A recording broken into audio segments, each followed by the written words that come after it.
সরু মানে পাতলা এবং চাকলি মানে চাকা বা বৃত্তাকার।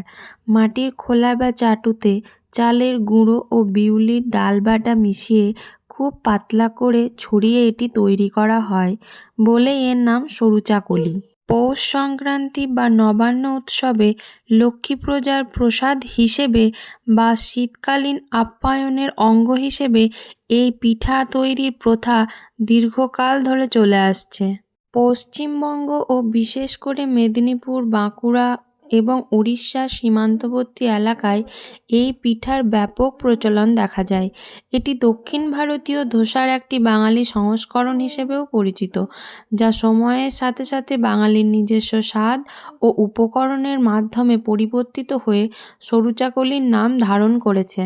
বাংলার ধান ভিত্তিক সংস্কৃতিতে নতুন ফসল ঘরে তোলার উৎসব থেকে হরেক রকম পিঠের জন্ম। আতপ চালের গুঁড়ো দিয়ে তৈরি এই পাতলা পিঠাটি মূলত বাংলার গ্রাম বাংলা সাধারণ মানুষের উদ্ভাবন। এই সরু চাকলি পিঠাটি কোনো একক ব্যক্তির আবিষ্কার নয়, বরং এটি বাংলার জলবায়ু, সহজলভ্য কৃষি উপকরণ এবং গৃহবধূদের সৃজনশীলতার ফসল। এই সরু চাকুলি পিঠা সম্পর্কে তো অনেক কিছুই জানলাম, কিন্তু এই পিঠেটি আমার মা বানিয়েছিল, এত সুন্দর বানিয়েছিল।